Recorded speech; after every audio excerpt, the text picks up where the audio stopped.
ಈ ಕಾಫಿ ಬೀಜ ಉದಾಹರಣೆಗೆ ನಮ್ಮ ಚಿಕ್ಕಮಗಳೂರು ಎಸ್ಟೇಟ್ಗಳಲ್ಲಿ ಅಲ್ಲೆಲ್ಲ ಈ ಕಾಫಿ ಬೀಜ ಸ್ವಲ್ಪ ಕೆಂಪಾಗಿ ಕಾಣ್ತದೆ, ಅಟ್ರಾಕ್ಟಿವ್ ಕಾಣಿಸೋಕ್ಕೆ ಅವನ್ನ ಹೋಗಿ ತಿಂತವೆ. ಆಗ ಸೋಯಾಬೀನ್ ಜೊತೆ ಕೆಲವೊಮ್ಮೆ ಕಲಬೆರಕೆಯಿಂದ ಸಹಿತ ಕಾಫಿ ಬೀಜ ಮಾಡ್ತಾರೆ. ಆಗ ಈ ಕಾಫಿ ಬೀಜದ ವಿಷಬಾಧೆ ಅದು ಉಂಟಾಗ್ಬೋದು. ಕಾಫಿ ಬೀಜದ ವಿಷಬಾಧೆ ಆದಾಗ ಏನಿಲ್ಲ, ನೀವು ಒಂದು 10 ಗ್ಲಾಸ್ ಕಾಫಿ ಕುಡಿದ್ರೆ ಏನಾಗುತ್ತೆ ಹೇಳಿ, ನಿದ್ರೆನೇ ಬರಲ್ಲ. ಹಂಗೆ ಹೇಳ್ಬಿಟ್ಟು ಕೋಳಿಗಳು ನಿದ್ರೆ ಮಾಡ್ತವೆ ಅಂತಲ್ಲ, ನಿದ್ರೆ ಮಾಡ್ತಾವೆ ಕೋಳಿಗಳು ಮಾಡ್ತಾವ. ಎಷ್ಟೊತ್ತು ಮಾಡ್ತೇವೆ? ದನ ಎಷ್ಟೊತ್ತು ನಿದ್ರೆ ಮಾಡುತ್ತೆ? ಹಾಂ, ನೀವು ಎಷ್ಟೊತ್ತು ನಿದ್ರೆ ಮಾಡ್ತೀರಿ? ಮನುಷ್ಯನಿಗೆ ಸಾಮಾನ್ಯವಾಗಿ ಎಷ್ಟು ಗಂಟೆ ಕಳೆದಿದೆ? 6 ರಿಂದ 8 ತಾಸು. ಹಾಗೆ ಪ್ರಾಣಿಗಳಿಗೆ ಕುದುರೆ ಮಲಗುತ್ತದೆಯೇ? ಮಲಗಲ್ಲ? ಮಲಗತ್ತೆ. ಹಾಗೆಯೇ ಬೆಕ್ಕು ಅತ್ಯಂತ ಸಾಮಾನ್ಯವಾಗಿ ಮಲಗುವಂಥ ಪ್ರಾಣಿ, ಆಯಿತಾ? ನಾಯಿ ಸಹಿತ ಮಲಗ್ತವೆ, ಆರಾಮ ಗೊರಕೆ ಹೊಡಿತವೆ. ಹಾಗೆಯೇ ಈ ಜಾನುವಾರುಗಳು ಸಹಿತ ಒಬ್ಬರಿಗೆ ಮಲಗಲಿಕ್ಕೆ ಬೇಕಾಗುತ್ತೆ.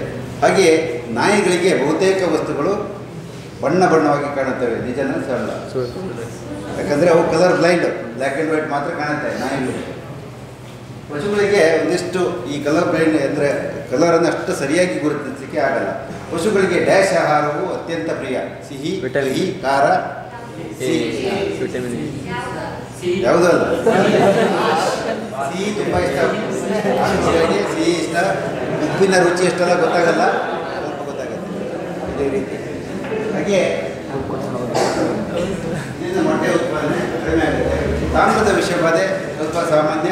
ತಾಮ್ರದ ಸಲ್ಫೇಟನ್ನು ಕೆಲವೊಮ್ಮೆ ಕಾಪರ್ ಸಪ್ಲಿಮೆಂಟೇಷನ್ ಮಾಡಲಿಕ್ಕೆ ಏನಾಗ್ತಾರೆ, ಪಶುವಿನ ಆಹಾರದಲ್ಲಿ ಹಾಕ್ತಾರೆ. ಅದಕ್ಕಾಗಿ ಏನಾಗುತ್ತೆ ಅಂತಂದರೆ ತಾಮ್ರದ ವಿಷಬಾಧೆ ಆಗುವ ಲಕ್ಷಣ ಇದೆ. ಕೆಲವೊಮ್ಮೆ ಬೋಡೋ ದ್ರಾವಣವನ್ನು ಹೋಗಿ ಪಶುಗಳು ಇವು ಕೋಳಿಗಳು ಕುಡಿದುಬಿಡ್ತವೆ. ತಾಮ್ರದ ವಿಷಬಾಧೆ ಪಶುಗಳಲ್ಲಿ ಸಹಿತ ಸಾಮಾನ್ಯ.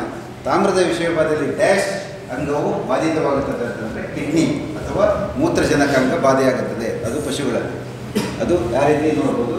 ಇನ್ನು ಗಾಸಿಪಾಲ್ ಹೇಗೆ ಹೇಳ್ತಾ ಇದ್ರು, ಗಾಸಿಪಾಲ್ ಯಾಕೆ ಕೊಡಬಾರ್ದು ಅಥವಾ ಹತ್ತಿಕಾಳು ಹಿಂಡಿಯನ್ನು ಯಾಕೆ ಕೊಡಬಾರ್ದು? ಈ ಆಕಳುಗಳಿಗೆ ಅಥವಾ ಆಕಳುಗಳಿಗೆ ಕೊಡಬಹುದು, ಆದರೆ ಕೋಳಿಗಳಿಗೆ ಕೊಡಲೇಬಾರದು ಎಂಬ ಒಂದು ಹಿಂಡಿ ಇದ್ದರೆ ಹತ್ತಿಕಾಳು ಹಿಂಡಿ. ಕೋಳಿಗಳಿಗೆ ಹತ್ತಿಕಾಳು ಹಿಂಡಿಯನ್ನು ಕೊಡಬಾರ್ದು.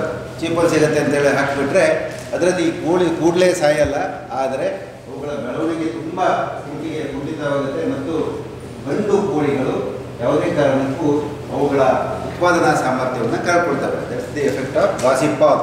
ಇನ್ನು ನಾವು ಪಶುಗಳಲ್ಲಿ ಗಾಸಿಪಾಲ್ ವಿಷಬಾಧೆಯನ್ನು ಹೇಳಬೇಕಂತಂದರೆ, ಗಾಸಿಪಾಲ್ ಹಾಕೋದ್ರಿಂದ ಈ ಫರ್ಟಿಲಿಟಿ ರೇಟ್ ಕಡಿಮೆ ಆಗುತ್ತೆ. ಅದು ಗಾಸಿಪಾಲ್ ಟಾಕ್ಸಿಸಿಟಿ. ಆದರೆ ಅತ್ಯಂತ ಉತ್ತಮವಾದ ಪ್ರೋಟೀನನ್ನು ಸುಮಾರು ತುಂಬ ಜಾಸ್ತಿ ಪ್ರಮಾಣದ ಪ್ರೋಟೀನ್ 40ರಿಂದ 45% ಪ್ರೋಟೀನ್ ಇರುತ್ತೆ. ತುಂಬ ಆ ರೇಟ್ ಕಂಪೇರ್ ಮಾಡಿದರೆ GNCಗೆ ತುಂಬ ಕಡಿಮೆ ಸಹಿತ. ಎಷ್ಟಿದೆ ಇವತ್ತು ಹತ್ತಿಕಾಳು ಹಿಂಡಿಗೆ? ಎಷ್ಟು ರೂಪಾಯಿ? 14 ರೂಪಾಯಿ. 37. ಯಾವ್ದು ಕರೆಕ್ಟ್ ಉತ್ತರ? 37. ಜೋಳದ ಎಷ್ಟಿದೆ? ಬಿಳಿಜೋಳ ಅತ್ಯಂತ ಚೀಪ್ ಆದಂತಹ ಜೋಳ ಡ್ಯಾಶ್ ಅಗರ, ಶರ್ಕರ ಪಿಷ್ಟ, ಪ್ರೋಟೀನ್, ಕ್ಯಾಲ್ಸಿಯಂ, ಶರ್ಕರ ಪಿಷ್ಟದ ಅಗರ. ಅತ್ಯಂತ ಜಾಸ್ತಿ ಶರ್ಕರ ಪಿಷ್ಟ ಅಥವಾ ಎನರ್ಜಿ ಶಕ್ತಿ ಆಗದಂತಂದರೆ ಅದು ಜೋಳದ ಹೊಟ್ಟು ಅಥವಾ ಜೋಳದ ಪುಡಿ. ಅದನ್ನು ಪಶು ಆಹಾರದಲ್ಲಿ ಶೇಕಡ ಡ್ಯಾಶ್ ಎಷ್ಟು ಹಾಕ್ತಾರೆ ಅಂದರೆ 40ರಿಂದ 45%. ಇನ್ನೂ ಜಾಸ್ತಿ ಹಾಕಿದರೆ ಏನಾಗುತ್ತೆ ಅಂತಂದರೆ ಅಸಿಡಿಟಿ ಆಗುತ್ತೆ ಪಶುಗಳಿಗೆ ಆಗುತ್ತೆ. ಆದರೆ ಕೋಳಿ ಆಹಾರದಲ್ಲಿ ಶೇಕಡ 60ರವರೆಗೆ ಸಹಿತ ನಾವು ಹಾಕ್ಬೋದು. ಸಂಗಡ ಯಾವುದೇ ಒಂದು ಆಹಾರದಲ್ಲಿ, ಪಶು ಆಹಾರ ಇರ್ಬೋದು, ಕೋಳಿ ಆಹಾರ ಇರ್ಬೋದು, ಯಾವುದೇ ಆಹಾರದಲ್ಲಿ 2 ಮುಖ್ಯವಾದ ಅಂಶಗಳು ಬೇಕು. ನಂಬರ್ ಒನ್ ಅಂಶಗಳು ಅಂತಂದರೆ ಕಾರ್ಬೋಹೈಡ್ರೇಟ್ಸ್ ಅಥವಾ ಶರ್ಕರ ಪಿಷ್ಟಗಳು, 2ನೇದು ಪ್ರೋಟೀನ್. ಇನ್ನು ಇದು 2 ಅಂಶಗಳನ್ನು ನಾವು ಬ್ಯಾಲೆನ್ಸ್ ಮಾಡಿದರೆ ಸಾಕು, ದೊಡ್ಡ ಕಷ್ಟ ಏನೂ ಇಲ್ಲ. ಅದಕ್ಕಾಗಿ ಶರ್ಕರ ಪಿಷ್ಟವನ್ನು ಒದಗಿಸುವ ವಸ್ತುಗಳು, ಅದನ್ನು ಮೂಲಗಳು ಯಾವುದಾದಂದರೆ ಶರ್ಕರ ಪಿಷ್ಟವನ್ನು ಒದಗಿಸುವ ವಸ್ತುಗಳು ಅಂತಂದರೆ ಅತ್ಯಂತ ಕಡಿಮೆ ದರದಲ್ಲಿ ಸಿಗುವುದು ಜೋಳ. ಅದಾದಮೇಲೆ ನಮ್ಮ ಅಕ್ಕಿ ಇರ್ಬೋದು ಅಥವಾ ಇನ್ನು ರಾಗಿ ಇರ್ಬೋದು, ಇವೆಲ್ಲನೂ ಹಾಕ್ಬೋದು. ಆದರೆ ಇವು ಮನುಷ್ಯನ ಆಹಾರ. ಆದರೆ ಜೋಳವನ್ನು ಮನುಷ್ಯ ತಿನ್ನಲ್ಲ, ತಿನ್ನಲ್ಲ. ಮೆಕ್ಕೆಜೋಳ ತಿಂತಾರ? ಯಾವುದೇ ಕಾರಣಕ್ಕೆ ಸರಿ ಇಲ್ಲ. ಆದ್ದರಿಂದ ಈ ಜೋಳ, ಆ ಜೋಳ ಬೇರೆ, ಬಿಳಿ ಜೋಳ. ಮೆಕ್ಕೆಜೋಳ ಮತ್ತು ಬಿಳಿ ಜೋಳಕ್ಕೆ ವ್ಯತ್ಯಾಸ ಇದೆ. ಗೊಂಜೋಳ ಬೇರೆ ಮೆಕ್ಕೆಜೋಳ ಗೊಂಜೋಳ ಅಂತ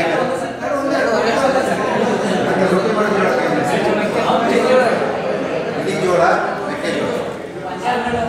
ಬಿಳಿ ಜೋಳನ ಯಾವುದೇ ಕಾರಣಕ್ಕೆ ಪಶು ಆಹಾರಕ್ಕೆ ಬಳಸಲ್ಲ. ಯಾಕೆ ಅಂತಂದರೆ ಮನುಷ್ಯನ ಪಶುವಿನ ಆಹಾರ ಅಲ್ಲ, ನಾವು ಉಪಯೋಗಿಸಿ ಬಿಟ್ಟಂತಹ ಆಹಾರವನ್ನು ಪಶುಗಳಿಗೆ ಹಾಕೋದು ನಾವು ಯಾವಾಗಲೂ. ಹೌದಾ? ನೋಡಿ, ನೀವು ಪಶುಗಳ ಆಹಾರ ಸಾಮಾನ್ಯವಾಗಿ ಯಾವುದಿರುತ್ತೆ? ಹುಲ್ಲು. ನಾವು ಭತ್ತ ತೆಗೊಳ್ತೀವಿ, ಹುಲ್ಲು ಬಿಟ್ಬಿಡ್ತೀವಿ, ಅದು ದನದ ಆಹಾರ. ಅಥವಾ ಜೋಳದ ಕೊಡುಗೆ ಅಂತ ಕೇಳ್ತೀವಿ, ಕೆಳಗಡೆ ಜೋಳದ ಏನಿದೆ ಸೆಪ್ಪೆ ಏನಿರುತ್ತೆ ಅದು ಪಶುವಿನ ಆಹಾರ. ಅದರಲ್ಲಿರುವ ಮುಖ್ಯವಾದ ವಸ್ತು ಅಂತಂದರೆ ಸೆಲ್ಯುಲೋಸ್. ನಮಗೆ ಸೆಲ್ಯುಲೋಸ್ ಜೀರ್ಣವನ್ನು ಮಾಡಿಕೊಳ್ಳಲು ಸಾಧ್ಯವಿಲ್ಲ. ನಮಗೆ ಮನುಷ್ಯರಿಗೆ ಸೆಲ್ಯುಲೋಸ್ ಜೀರ್ಣವನ್ನು ಮಾಡಿಕೊಳ್ಳಲಿಕ್ಕೆ ಸಾಧ್ಯ ಇಲ್ಲ. ನಾವು ಹುಲ್ಲು ತಿನ್ನಲಿಕ್ಕಾಗುತ್ತೆ. ಒಂದು ದಿವಸ ಸಿಕ್ಕಾಪಟ್ಟೆ ಹಸುವಾಗಿದೆ ಅಂತಂದ್ರೆ ಯಾಕೆಂದರೆ ನಾವು ಏಕ ಉದರದ ಜೀವಿಗಳಾಗಿದ್ದು ಈ ಬಹು ಉದರದ ಜೀವಿಗಳಾದಂತಹ ಜಾನುವಾರುಗಳಿರ್ಬೋದು, ಆಡು ಕುರಿಗಳಿರ್ಬೋದು, ಅಥವಾ ಜಿಂಕೆ ಇತ್ಯಾದಿಗಳು ಏನು ಅವುಗಳು ಮಾತ್ರ ಈ ಮೈಕ್ರೋಬ್ಸ್ ಸಹಾಯದಿಂದ ಅಥವಾ ಸೂಕ್ಷ್ಮಾಣುಗಳ ಸಹಾಯದಿಂದ ಜೀರ್ಣಕ್ರಿಯೆಯನ್ನು ನಡೆಸ್ತವೆ. ನಮಗೆ ಆ ಸಾಮರ್ಥ್ಯ ಇಲ್ಲವೇ ಇಲ್ಲ. ಆದರೆ ಕುದುರೆಗಳು ಮತ್ತು ಒಂಟೆಗಳು, ಆನೆಗಳು ಇವೆಲ್ಲವೂ ಸಹಿತ ಈ ರೀತಿಯ ಸೆಲ್ಯುಲೋಸ್ ತಿಂತಾವಲ್ಲ. ಜೀರ್ಣಕ್ರಿಯೆ ಹೇಗೆ? ಹೌದು, ಅವು ತಿಂತವೆ ತಾನೆ? ಅವು ಮೆಲುಕಾಡಿಸ್ತಾವ? ಇಲ್ಲ. ಅವು ಮೆಲುಕಾಡಿಸುವ ಜೀವಿಗಳಲ್ಲ, 4 ಉದರದ ಪ್ರಾಣಿಗಳು ಅಲ್ಲ. ಆದರೂ ಸಹಿತ ಅವುಗಳ ಜೀರ್ಣ ಆಗುತ್ತೆ. ಹೇಗೆ ಅಂತಂದರೆ ಇಂಗರಳು ಅಥವಾ ಕೋಲಾನಿಕ್ ಡೈಜೆಷನ್ ಇರುತ್ತೆ. ಕೋಲಾನಿಕ್ ಡೈಜೆಷನ್, ಅದರಲ್ಲಿ ಕೋಲಾನ್, ಇಲಿಯಂ, ಕೋಲಾನ್, ಜಜಿನಮ್ ಅಂತ ಇರುತ್ತೆ. ದೊಡ್ಡ ಕರುಳಿನಲ್ಲಿ ಜೀರ್ಣ ಆಗುತ್ತೆ. ಅದರಲ್ಲೂ ಕೋಲಾನ್ ಪಾರ್ಟಲ್ಲಿ ರುಮೆನ್ ಹಾಗೆ ಇರುತ್ತೆ. ಅಲ್ಲಿ ಎಲ್ಲ ಸೆಲ್ಯುಲೋಸ್ ಹೋದ್ಮೇಲೆ ಈ ಸೂಕ್ಷ್ಮಾಣುಗಳು, ಕೋಟ್ಯಾನುಕೋಟಿ ಸೂಕ್ಷ್ಮಾಣುಗಳು ಏನಿರ್ತವೆ ಆಹಾರದ ಮೇಲೆ ಎರಗುತ್ತವೆ ಹಾಗೂ ಚಿಂದಿ ಅವನ್ನು ಮಾಡ್ತವೆ. ಹಾಗೂ ಅವುಗಳಿಗೆ ಬೇಕಾದಂತಹ ವಸ್ತುಗಳನ್ನು ಅವು ತಿಂತವೆ. ಹಾಗೂ ಉಳಿದ ಬೈ ಪ್ರಾಡಕ್ಟ್ಸ್ ಏನಿದೆ ಅದನ್ನು ಪಶು ಜೀರ್ಣ ಮಾಡ್ತವೆ. ಅದಕ್ಕಾಗಿ ಇದನ್ನು ಒಂದು ರೀತಿಯಲ್ಲಿ ಸಿಂಬಯಾಸಿಸ್ ಅಥವಾ ಕೂಡು ಜೀವನ ಅಂತ ಹೇಳ್ಬೋದು. ಈ ಪಶುಗಳಲ್ಲಿ ಒಂದು ಜೀರ್ಣಾಂಗ ಪ್ರಕ್ರಿಯೆ ಏನಿದೆ ಅವು ಮೈಕ್ರೋಬಿಯಲ್ ಡೈಜೆಷನ್ ಅಥವಾ ಮೈಕ್ರೋಬಿಯಲ್ ಅನರೋಬಿಕ್ ಫರ್ಮೆಂಟೇಷನ್ ಅಂತಿದೆ. ಎಷ್ಟು ಮೈಕ್ರೋ ಆರ್ಗನಿಸಮ್ಸ್ ಇದ್ದಾವೆ ಅಂತಂದರೆ ಕೋಟಿ ಲೆಕ್ಕ ಇಲ್ಲಷ್ಟು ಅಷ್ಟು ಮೈಕ್ರೋ ಆರ್ಗನಿಸಮ್ಸ್ ಇರುತ್ತವೆ. ಅದರಲ್ಲಿ ಪ್ರೋಟೋಜೋವಾ ಇರ್ಬೋದು, ಬ್ಯಾಕ್ಟೀರಿಯಾಗಳಿರ್ಬೋದು, ವೈರಸ್ ಇರ್ಬೋದು, ಫಂಗಸ್ ಇರ್ಬೋದು, ಎಲ್ಲ ರೀತಿಯ ಜೀವಿಗಳಿರ್ತವೆ. ಆದರೆ ಪೆಥೋಜೆನಿಕ್ ಯಾವುದೂ ಇರೋದಿಲ್ಲ, ರೋಗಾಣುಕಾರಕ ಜೀವಿಗಳಿರೋದಿಲ್ಲ. ಎಲ್ಲವೂ ಸಹಿತ ಪಶುವಿಗೆ ಅವಶ್ಯಕವಾದ ಜೀವಿಗಳೇ ಇರ್ತವೆ. ಕೆಲವೊಂದು ರೋಗಕಾರಕ ಜೀವಿಗಳಿರ್ಬೋದು, ಕ್ಲಾಸ್ಟ್ರಿಡಿಯಂ ಎಂಬ ಜೀವಿ ಇರುತ್ತೆ, ಈಕೋಲೈ ಇರುತ್ತೆ. ಆದರೆ ಅವ್ರ ಪಾಡಿಗಳು ಸುಮ್ಮನೆ ನ್ಯೂಟ್ರಲ್ ಆಗಿ ಇಟ್ಬಿಡ್ತವೆ. ಆದರೆ ಯಾವಾಗ ತೊಂದರೆ ಆಗುತ್ತೆ ಅಂತಂದರೆ ಪಶು ಸ್ಟ್ರೆಸ್ಸಲ್ಲಿದ್ದಾಗ ಅಥವಾ ಅದಕ್ಕೆ ಒತ್ತಡ ಆದಾಗ ಆಗ ಅವು ಇನ್ಫ್ಲೇರ್ ಆಗಿಬಿಟ್ಟು ಕ್ಲಾಸ್ಟ್ರಿಡಿಯಂ, ಈಗ ಹಿಮೋಲೈಟಿಕಮ್ ಅಂತ ಹೇಳ್ತೀವಿ, ಕ್ಲಾಸ್ಟ್ರಿಡಿಯಂ ಪರ್ಫ್ಯೂಂಜಸ್ ಟೈಪ್ ಎ ಇರುತ್ತೆ, ಹೆಮೊರಜಿಕ್ ಬೌಲ್ ಸಿಂಡ್ರೋಮ್ ಇತ್ಯಾದಿ ಕಾಯಿಲೆಗಳನ್ನು ಉಂಟು ಮಾಡ್ತವೆ. ಅವು ಸಾಮಾನ್ಯವಾಗಿ ಈ ನೀವು ಇದು ಆಕ್ಟಿನೋಬ್ಯಾಸಿಲೋಸಿಸ್ ಅಥವಾ ಏನು ಹೇಳ್ತಾರೆ ಅದಕ್ಕೆ, ನಾಲಿಗೆ ಗಟ್ಟಿ ನಾಲಿಗೆ ಕಾಯಿಲೆ ಅಥವಾ ಮರ ನಾಲಿಗೆ ಕಾಯಿಲೆ ಅಂತ ಹೇಳ್ತೀವಿ. ಆಕ್ಟಿನೋಮೈಕೋಸಿಸ್ ಅಥವಾ ಲಂಪಿ ಜಾ ಅಂತ ಹೇಳಿ ಹೇಳ್ತೀವಿ. ಇವೆಲ್ಲವೂ ಸಹಿತ ಜಾನುವಾರುಗಳಲ್ಲಿ ಇರುವಂಥ ಬ್ಯಾಕ್ಟೀರಿಯಾಗಳೇ ಕಾಸ್ ಮಾಡೋದು, ಹೊರಗಡೆಯಿಂದ ಬರಲ್ಲ. ಆದರೆ ಅಲ್ಲಿ ಗಾಯ ಆದಾಗ, ಹೊರಗಡೆ ಗಾಯ ಆದಾಗ ಅಥವಾ ನಾಲಿಗೆಗೆ ಗಾಯ ಆದಾಗ ಏನಾಗುತ್ತೆ, ಇವೆಲ್ಲ ಏನಾಗ್ತವೆ, ಇನ್ಫ್ಲೇರ್ ಆಗ್ತವೆ. ಅದರಿಂದ ಈ ಮೈಕ್ರೋ ಆರ್ಗನಿಸಮ್ಸ್ ಅಂತ ಇರ್ತವೆ ಅಪಾರ್ಚುನಿಸ್ಟಿಕ್, ಅಂದರೆ ಸಮಯ ಸಾಧಕರು. ಪಕ್ಕ ನಮ್ಮ ರಾಜಕಾರಣಿಗಳಿದ್ದಂಗೆ ಅವು ಅಲ್ವಾ? ಏನಾಗುತ್ತೆ, ಯಾವ ಪಕ್ಷ ಗೆಲ್ಲುತ್ತೆ ಅಂತ ಅಂದಾಜು ಮಾಡ್ಕೊಂಡು ಅದು ಜಿಗಿಯೋರು. ಹಾಗೆ ಈ ಮೈಕ್ರೋ ಆರ್ಗನಿಸಮ್ ಸಹಿತ ಶರೀರದ ಒಳಗೆ ಇರುವಂಥ ಹೋಗಲ್ಲ. ನಮ್ಮ ಕರುಳಿನಲ್ಲಿ ಸಹಿತ ಸುಮಾರು ಕೋಟ್ಯಾಂತರ ಬ್ಯಾಕ್ಟೀರಿಯಾಗಳಿದ್ದಾವೆ. ಅವು ಸಹಿತ ನಮಗೆ ಬೇಕಾದಂತಹ ಬ್ಯಾಕ್ಟೀರಿಯಾಗಳೇ. ಹಾಗೆ ಈ ಗಾಸಿಪಾಲ್ ಏನಿದೆ ಇದು ಅತ್ಯಂತ ವಿಷಕಾರಿಯಾಗಿದ್ದು ಸಹಿತ ಸಾಮಾನ್ಯವಾಗಿ ಹತ್ತಿ ಕಾಳನ್ನು ಓವರ್ನೈಟ್ ಸೋಪ್ ಮಾಡಿದರೆ ಈ ನೀರಿನಲ್ಲಿ ಕರಗುವಂತಹ ಒಂದು ವಿಷ. ಅದನ್ನು ರೈತರಿಗೆ ನಾವು ಏನು ಹೇಳಬೇಕು, ಪ್ರತಿ ದಿವಸ ಇದನ್ನು ನೆನೆಸಿ ಹಾಕಿದರೆ ಗರ್ಭ ಧರಿಸದೇ ಇರುವಂತಹ ಸಮಸ್ಯೆಗಳು ಬರಲಿಕ್ಕಿಲ್ಲ, ಕಡಿಮೆ ಆಗ್ತದೆ. ರಿಪೀಟ್ ಬಿಡಿ, ನಮ್ಮಲ್ಲಿ ಎಷ್ಟು ಪರ್ಸೆಂಟ್ ಇದೆ ಪಶುಗಳಲ್ಲಿ? -% ರಿಪೀಟ್ ಬ್ರೀಡಿಂಗ್ ಇರುತ್ತದೆ ಅಥವಾ ಬೆದೆ ಪುನರಾವರ್ತನೆ 20 to 30% ಸಾಮಾನ್ಯವಾಗಿ ಅಷ್ಟು ಜಾಸ್ತಿ ಪ್ರಮಾಣದಲ್ಲಿದೆ. ಹೊಸದಾಗಿ ಕೋಳಿ ಮನೆಗೆ ಪೇಂಟ್ ಬಳಸಲು ಏನಾಗುತ್ತೆ, ಸೀಸದ ವಿಷಬಾಧೆ ಹೊಸದಾಗಿ ಬೆಳೆದಿರ್ತಾರೆ. ಈ ಕೋಳಿಗಳಿಗೆ ಏನಂತಂದರೆ ಗೋಡೆಯನ್ನು ಕಿಕ್ಕುವುದ ಒಂದು ಅಭ್ಯಾಸ ಇರುತ್ತೆ. ಹಾಗೆ ಏನಾಗುತ್ತೆ, ಸೀಸದ ವಿಷಬಾಧೆ ಉಂಟಾಗುತ್ತೆ. ಇವುಗಳು ಬೆಳವಣಿಗೆ ಆಗದೇ ಇರುವುದು, ಸಿಪ್ಪೆರಹಿತ ಮೊಟ್ಟೆ ಬರುವುದು ಅಥವಾ ಶೆಲ್ ಲೆಸ್ ಎಗ್ಸ್. ಇದು ಕ್ಯಾಲ್ಸಿಯಂ ಕೊರತೆ ಆದ ಸಹಿತ ಈ ತಂತಿಗಳ ಏನಿದ್ದಾವೆ ಅವು ಮೆತ್ತಗೆ ಬಂದಿರ್ತವೆ. ಅದು ಕ್ಯಾಲ್ಸಿಯಂ ಮತ್ತು ಫಾಸ್ಫರಸ್ ರಂಜಕದ ಪ್ರಮಾಣ ಏರುಪೇರಾದಾಗ ಅದು ಬರಬಹುದು. ನಿಶಕ್ತಿ ಇತ್ಯಾದಿ, ಮತ್ತು ಯೂರಿಕ್ ಆಮ್ಲದ ಕಲ್ಲುಗಳ ವಿಸರ್ಜನೆ ಆ ರೀತಿ ಈ ಪಶುಗಳಲ್ಲಿ ಈ ಕೋಳಿಗಳಲ್ಲಿ ಆಗಬಹುದು. ಇನ್ನು ಉಪ್ಪಿನ ವಿಷಬಾಧೆ ಬಹಳ ಸಾಮಾನ್ಯವಾದ ಒಂದು ವಿಷಬಾಧೆ. ಕೋಳಿಗಳಲ್ಲಿ ಉಪ್ಪಿನ ವಿಷಬಾಧೆ ಬಹಳ ಸಾಮಾನ್ಯವಾಗಿ ವಿಷಬಾಧೆ.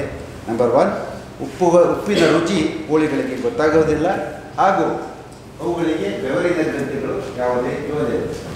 ಹಾಗೆ ನಾಟಿ ಕೋಳಿಗೆ ಅಕಸ್ಮಾತ್ ಉಪ್ಪಿನ ಚೀಲ ಸಿಕ್ಕದಲ್ಲಿ ಅದೇನಾಗುತ್ತೆ ಅಂತಂದರೆ ಇವಕ್ಕೊಂದು ಚಟ ಇರುತ್ತೆ, ಅಂದರೆ ಉಪ್ಪು ಗಿಪ್ಪು ಸಿಕ್ಕಿದ್ರೆ ಎಲ್ಲ ಉಪ್ಪನ್ನು ತಿಂದು ಬಿಸಾಕ್ತಿರ್ತಾರೆ, ಆಗ ವಿಷಬಾಧೆ ಆಗ್ಬೋದು. ಹಾಗಿದ್ರೆ ನೀರಿನ ಸೇವನೆ ತುಂಬ ಕಡಿಮೆ ಆದಲ್ಲಿ ಮತ್ತು ಲಕ್ಷಣಗಳೇನಿರ್ತವೆ ಅಂತಂದರೆ, ಒಂದು ಮನೆಯಲ್ಲಿ ಉಪ್ಪಿನ ವಿಷಬಾಧೆ ಆಗಿದೆ ಅಂತಂದರೆ ಇಡೀ ಒಂದಲ್ಲಿ ಏನಿದೆ ಅವು ಹಾಕಿದ ಒಟ್ಟು ಒದ್ದೆ ಆಗುತ್ತೆ. ಯಾಕೆಂದರೆ ಪದೇ ಪದೇ ಅವು ಈ ಇಕ್ಕೆಯನ್ನು ಇಡೋದಕ್ಕೆ ಏನಾಗುತ್ತೆ, ನೀರನ್ನು ಕುಡಿತವೆ, ಇಕ್ಕೆಯನ್ನು ಇಡ್ತವೆ, ಅದಕ್ಕಾಗಿ ಒದ್ದೆ ಆಗಿರ್ತದೆ ಮತ್ತು ತೀವ್ರ ಬಾಯಾರಿಕೆ. ಇದು ಅನೇಕ ಸಲ ಸಾಮಾನ್ಯ. ಈ ಪಶು ಆಹಾರವನ್ನು ಸ್ವಂತ ತಯಾರು ಮಾಡೋರು ಏನು ಮಾಡ್ತಾರೆ, ಈ ಉಪ್ಪನ್ನು 0.5% ಜಾಸ್ತಿ ಹಾಕಬಾರ್ದು. ಅಂದರೆ 0.5% ಅಂದರೆ ಎಷ್ಟು ಅಂತಂದರೆ ಅರ್ಧ kg 100 kg ಪಶು ಆಹಾರಕ್ಕೆ ಅವ್ರೇನು ಮಾಡಿಬಿಡ್ತಾರೆ, 50 kg ಪಶು ಆಹಾರಕ್ಕೆ ಅರ್ಧ kg ಹಾಕಿಬಿಡ್ತಾರೆ ಅಂದಾಜಿಗೆ. ಆಗೇನಾಗುತ್ತೆ ಅಂದರೆ ಉಪ್ಪಿನ ವಿಷಬಾಧೆ ಆಗುತ್ತೆ. ಅದು ಬಹಳ